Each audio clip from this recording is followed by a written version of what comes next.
8.15 pagi di Nasional FM dan 9.50 pagi di TV1. Eksklusif di RTM.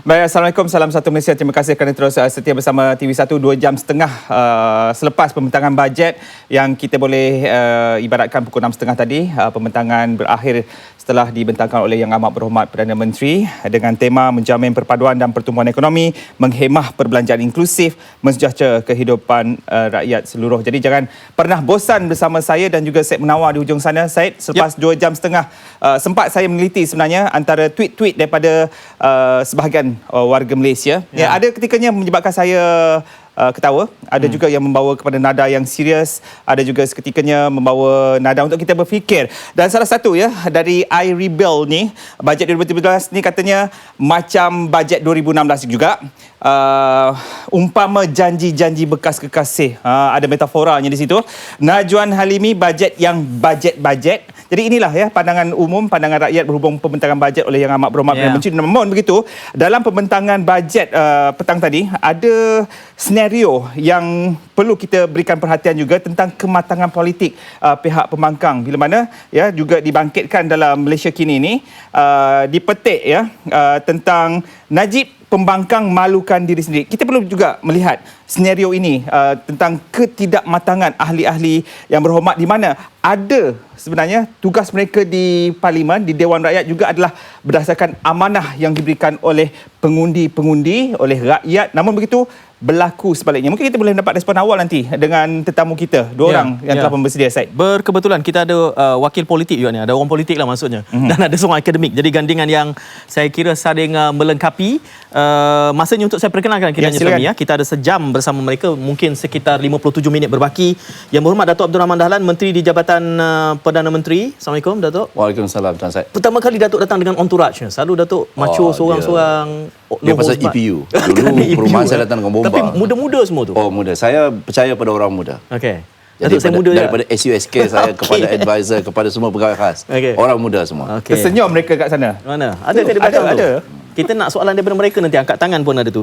Kita juga ada seorang yang bersama orang muda, malahan belasan ribu. Profesor Datuk Nur Azlan Ghazali, Naib Chancellor UKM. Assalamualaikum. Waalaikumsalam. Apa khabar, Prof? Baik-baik, alhamdulillah. Bila Prof ada, saya rasa selamat. Tanya apa saja bab ekonomi ini, kerana Prof Azlan adalah antara ekonomis yang boleh normalize. Itu ayat yang saya gunakan lah. Tanya di penjuru sudut mana pun, beliau boleh normalize. Dan rasa macam kita ada chemistry. InsyaAllah. Prof dahulu, sebelum soalan politik kepada Datuk, Prof dahulu, apa yang paling menangkap imajinasi? Bajet ini memberi penumpuan kepada rakyat secara umumnya, dan pada saya dia memberi keywords yang ada dalam tema ataupun tajuk itu sendiri, dalam konteks perpaduan, inklusif, kesejahteraan, bertubi-tubi, 3 kali dia keluar dalam tajuk itu saja. Bila saya tengok tajuk itu pun, sebelum dibentangkan saya dah boleh menjangka pengisian-pengisiannya. Dan memang jelas sekali bahawa pengisian itu berbentuk inklusif, menekan kepada kumpulan-kumpulan yang pelbagai peringkat, terutamanya kumpulan-kumpulan yang sering merasakan bahawa mereka itu terpinggir. Masalah kita di Malaysia ini Syed, ialah data makro report pertumbuhan ekonomi hebat-hebat belaka. Tetapi masyarakat banyak di luar sana merasakan kenapa saya tak rasa. Jadi saya kira perkara itu ditangani kali ini, dan juga dalam konteks perniagaan pun kalau dilihat begitu banyak penumpuan kepada industri kecil sederhana. Tapi tidakkah itu sekaligus kita mendidik masyarakat untuk ternanti-nanti apakah imbuhan mereka? Kerana fungsi bajet lebih besar daripada itu. Saya kira tidak. Sebenarnya kalau ada dah beberapa feedback yang saya dapat mengatakan di mana sektor korporat, di mana perkataan daya saing, di mana perkataan daya tahan. Saya mengikuti bajet dah agak bertahun-tahun lamanya. Saya kira dalam bertahun-tahun sebelum ini, daya saing, daya tahan, kompetitif dan sebagainya semua ni timbul berkali-kali.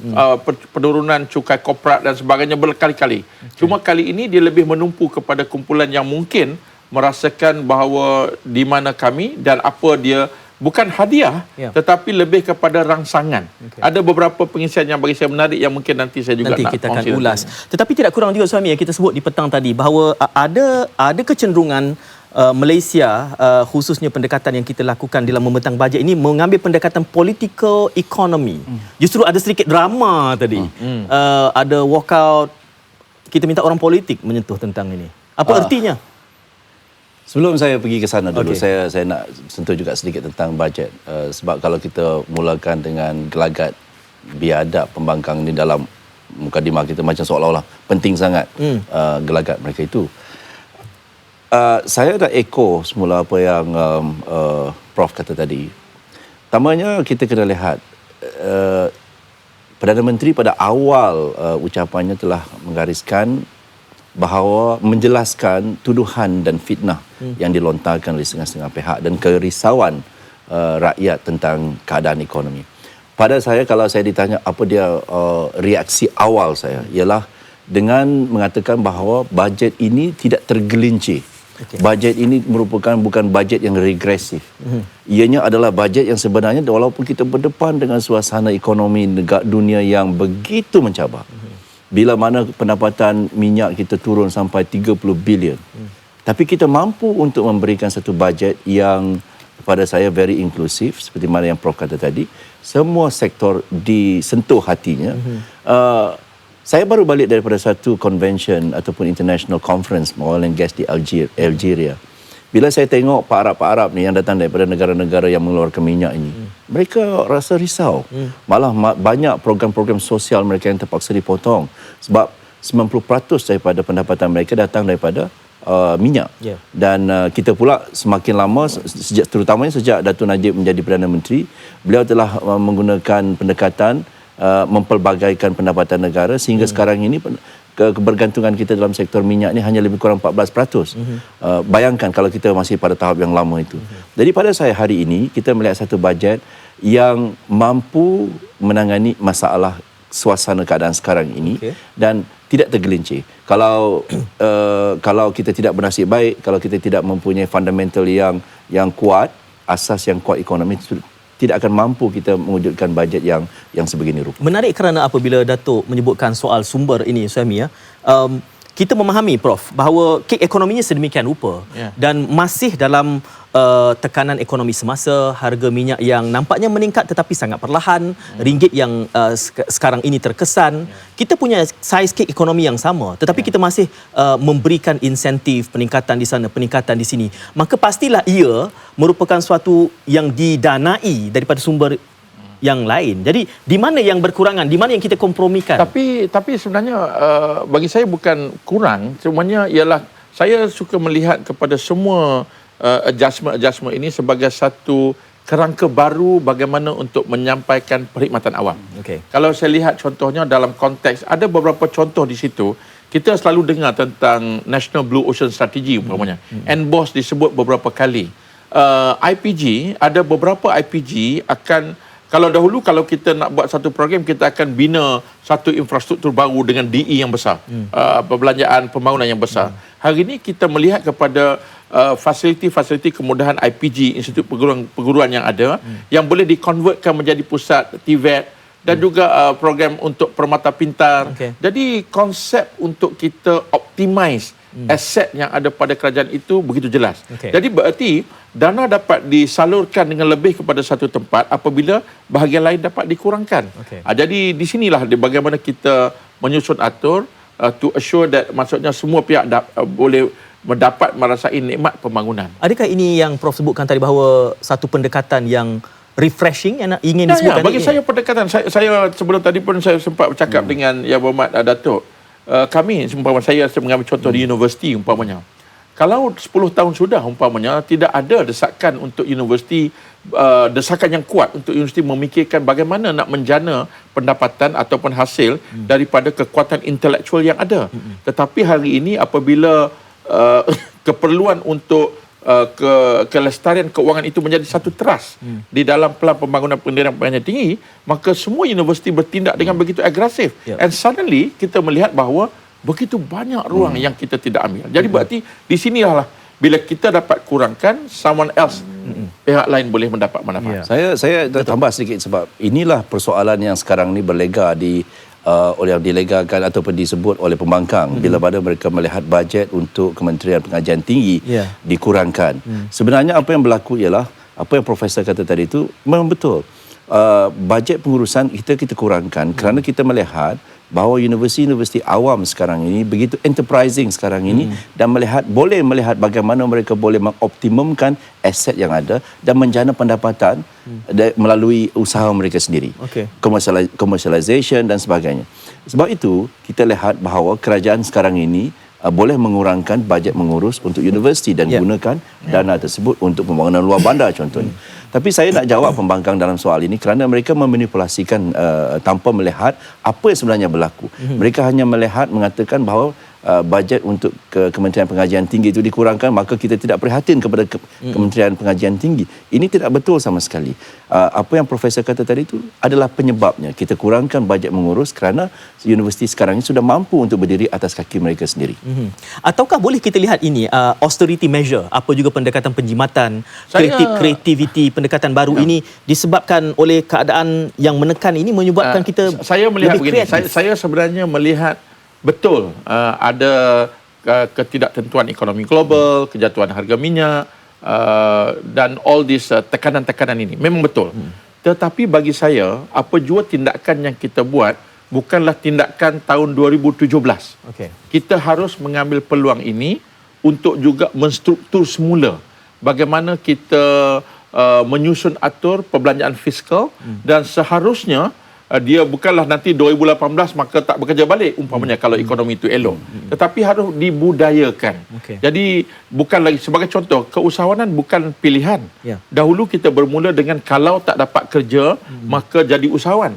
Sebenarnya tidak. Keusahawanan sepatutnya mungkin menjadi pilihan yang lebih baik, sama hebat atau lebih baik daripada menjadi pekerja majikan kepada orang lain. Jadi berarti saya harap peluang-peluang ini dijadikan sebagai satu penstrukturan baru yang berjangka panjang. Saya belum dapat jawapan daripada drama sebabak yang berlaku di Parlimen, di Dewan Rakyat tadi berhubung dengan tindakan Parti Pembangkang. Namun saya juga nak bawakan jawapan, saya perlukan jawapan daripada Yang Berhormat Datuk berhubung ini adalah filem cerita panjang yang menyatakan bajet 2017 tidak bermakna, Putrajaya tidak ada wang, Tun Mahathir.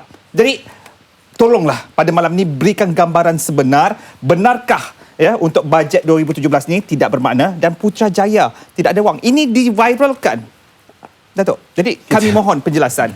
Saya nak kata macam ni lah. Saya sedih bila Tun Mahathir yang pernah menjadi Perdana Menteri 22 tahun. Beliau tahu bagaimana kita wujudkan bajet belanjawan negara setiap tahun. Dokumen itu bukannya satu rahsia. Dokumen itu berasaskan unjuran ekonomi yang menggunakan metodologi yang dikenal pasti oleh diakui oleh seluruh dunia. Contohnya kita mengambil kira pendapatan.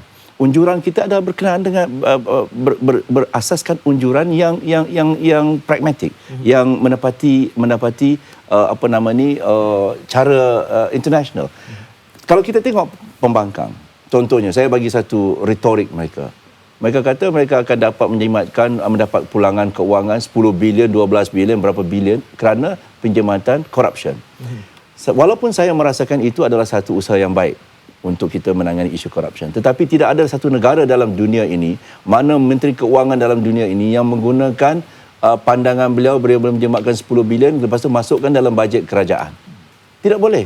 Itu sebagai bonus. You save, that is bonus. But you can never use your effort to eradicate corruption kononnya itu dan jadikan jadi sebagai basis kepada bajet kita sendiri.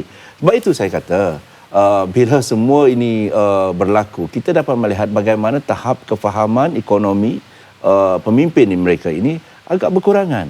Dan kebanyakannya itu hanya retorik politik yang ingin menggapai sokongan daripada rakyat tanpa berasaskan kepada fakta yang betul.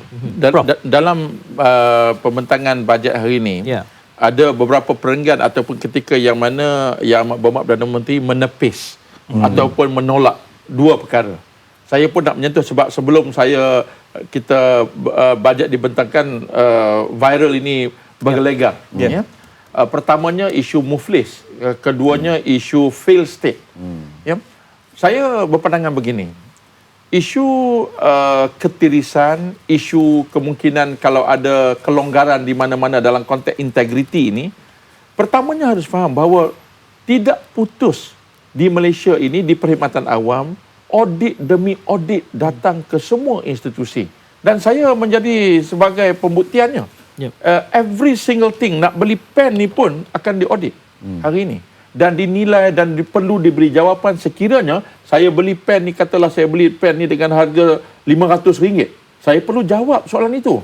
Jadi berarti sistem untuk memastikan integriti, tidak berlaku ketirisan itu ada. Namun demikian kita tidak nafikan. Kalau ada improvement seperti YB menyebut tadi, itu bonus. Tetapi adakah dia boleh menggantikan bajet yang bernilai 260 bilion? Tak boleh. Jadi kalau dalam konteks fail state katakan, isu kadang-kadang selalu dikatakan rasuah berleluasa ataupun nak muflis. Kita harus lihat sebuah negara yang boleh mengekalkan purata pertumbuhan 6.2%, yang berjaya menghapuskan kemiskinan daripada hampir 50% kepada 0.6%, yang boleh meningkatkan pendapatan daripada $400 kepada $11,000 Mustahil ini adalah fail state. Simple. Jangan letak nama Malaysia, tunjuk angka-angka ini, bawa ke Bank Dunia, pergi ke IMF, pergi ke mana-mana bank-bank pembangunan di dunia, tunjuk, do you think this is a failed state? Saya very confident, itu bukan jawapannya. Jadi kita janganlah kerana sesuatu dua perkara, umpamanya orang tu pening kepala hari ini, kemudian kita kata, oh dia sakit parah. Tak boleh, sakit yang sedikit ada di mana-mana. Sihat bagaimanapun, dia demam juga sekali-sekala. Tapi demam sekali-sekala bukanlah bererti dia itu musnah segala-gala dalam kehidupan. So, fail state, muflis, bankrupt, tak ada duit. Saya minta maaf, I'm an economist. Dalam konteks ekonomi itu tak betul. Perlu dilihat, kenapa umpamanya rating agencies? Rating agencies, dia bukan boleh dibayar. Rating agencies yang kita dengar, Moody's, Fitch, S&P. mereka adalah rating agency yang amat berwibawa. Dia korek maklumat kita tu sehingga ke lubang cacing. Kalau mereka memberi rating A-, mengapa kita di Malaysia pula kata kita nak muflis? Nak muflis ni, dia pertama sekali kena turun kepada triple B dulu. Lepas tu baru masuk junk, kita panggil non-investment grade.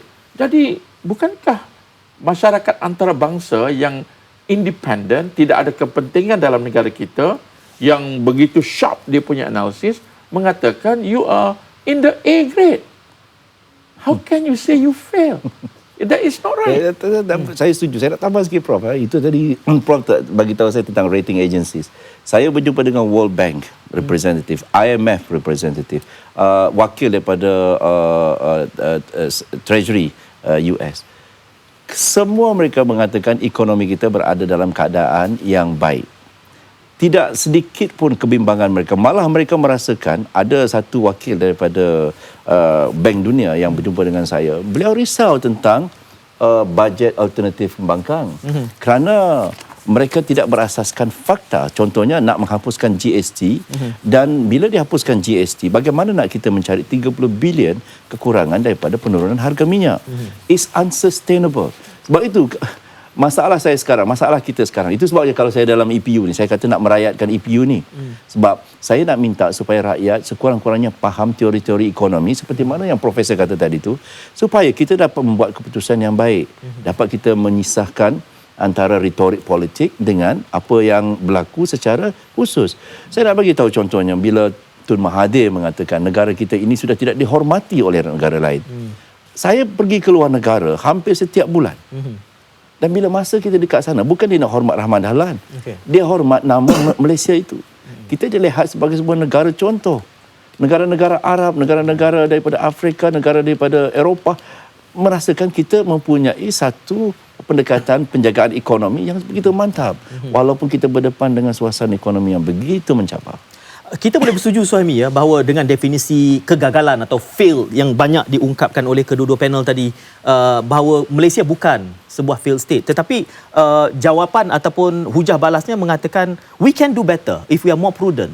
Jika tidak, bagaimana kita boleh menguruskan persepsi sehingga mengekang pertumbuhan ringgit yang sepatutnya bersandarkan kepada fundamental yang kedua-dua panel kita hujahkan itu tadi? Very simple. Mengapa kita bergulat di dalam memulihkan ringgit? Cuba kita... Itu akan dijawab selepas kita berehat seketika. Dan talian juga kita buka selepas ini, Syed. 03-2282-7043, 03-2282-7043 untuk anda lontarkan pandangan juga soalan berhubung dengan bajet 2017. Jangan ke mana-mana, teruskan bersama analisis bajet.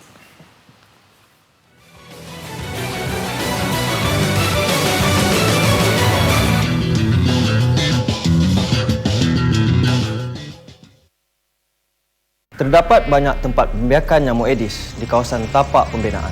Selain daripada bekas makanan, tin dan botol kosong, bekas cat, struktur binaan yang masih belum siap boleh menakung air serta berpotensi untuk menjadi tempat pembiakan Aedes. Untuk mencegah pembiakan nyamuk Aedes, pihak majikan serta pekerja harus memastikan pembuangan sampah secara sempurna bagi memastikan tiada tempat takungan air dan pembiakan nyamuk Aedes. Jom hapuskan tempat pembiakan.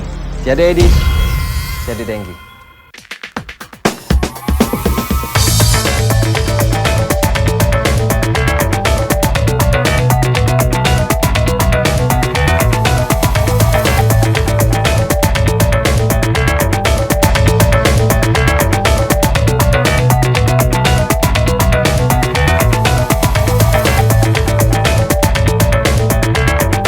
Saksikan Agrotech hanya di RTM.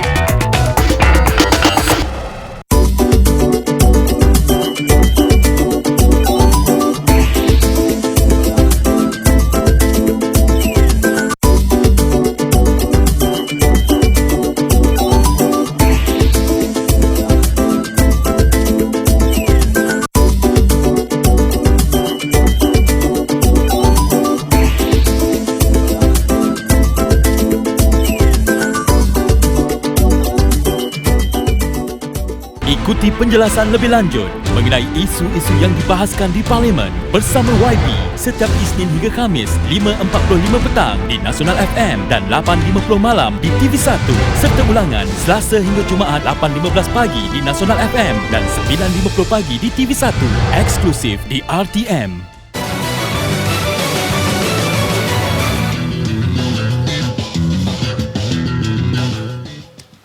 Baik, kembali dalam analisis bajet 2017, dua ahli panel masih lagi bersama kami dan satu soalan tadi digantung oleh Syed dan Yang Berhormat bersedia menjawab soalan Syed sebentar tadi. Ya, kalau boleh kita ungkapkan semula sementara kita mula membuka talian.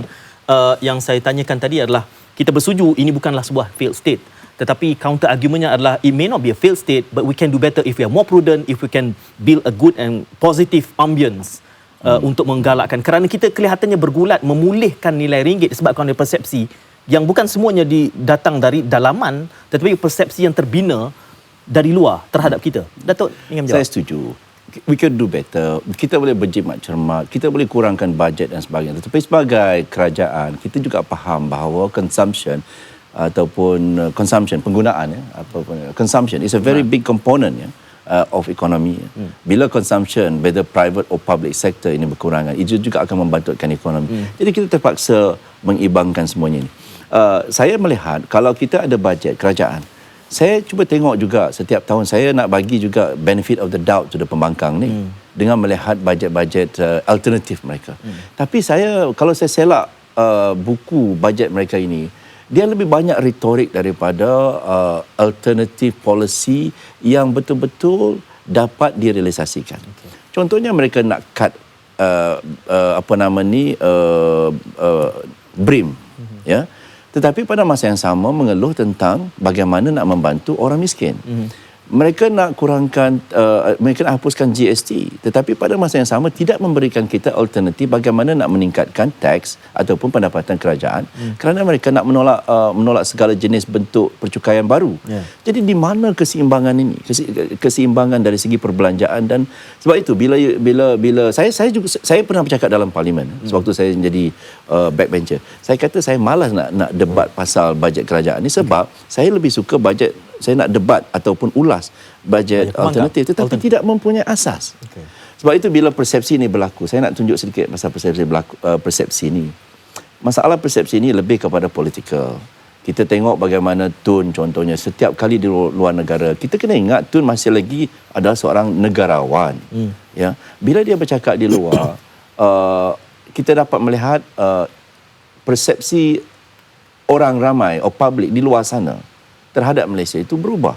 Tetapi fundamental, bila ia bertanya kepada ekonomis, pada pembuat dasar, kepada ketua-ketua kerajaan, menteri-menteri di luar negara, mereka tidak akan bersetuju dengan Dr. Mahathir.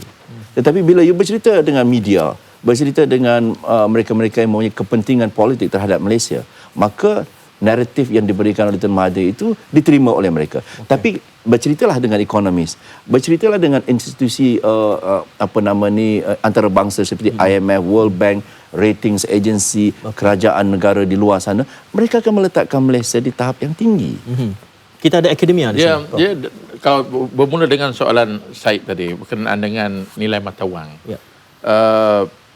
Sebenarnya salah mengukur persepsi kedudukan ekonomi negara hanya bersandarkan kepada satu variable sahaja. Kerana pergerakan mata wang ini sebenarnya pertamanya kita, sefahaman saya, kita mengamalkan kaedah yang bebas.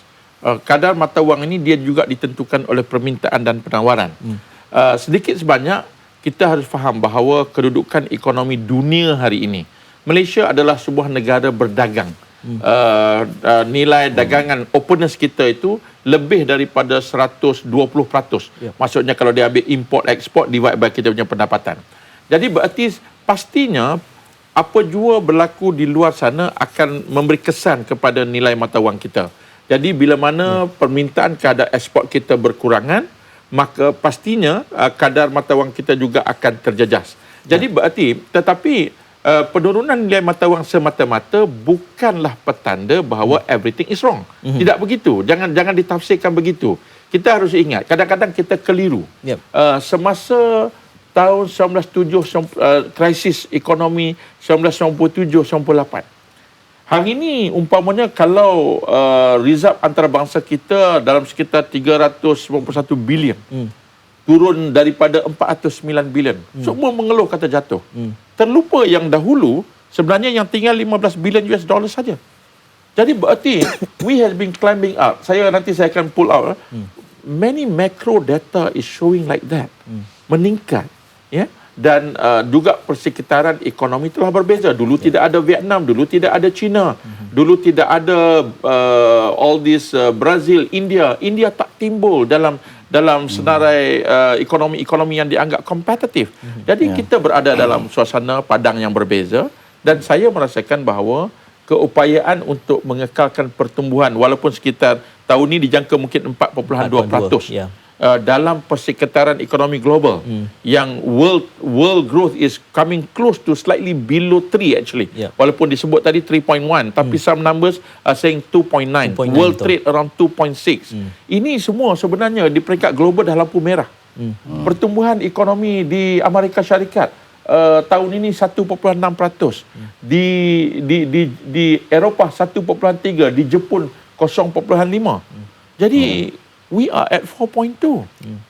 Be glad lah, maksudnya ada kalanya kena terima lah. Saya tambah sikit tentang mata wang ini. Kita kena ingat mata wang ini is a double edged sword. Maknanya walaupun mungkin kalau mata wang negara kita ini nilainya jatuh ringgit, tetapi dalam sektor yang lain ia juga memberi manfaat kepada kita. Contohnya pelancongan. Pelancongan ni is very direct. Today you come, you spend money, immediate impact on the local economy. Itu satu. Tapi yang keduanya yang kita kena faham, mata wang negara kita ini banyak juga dipengaruhi oleh harga-harga pasaran komoditi yang di luar kawalan kita. Harga minyak contohnya. Kalau mereka membeli barangan minyak daripada kita, tidak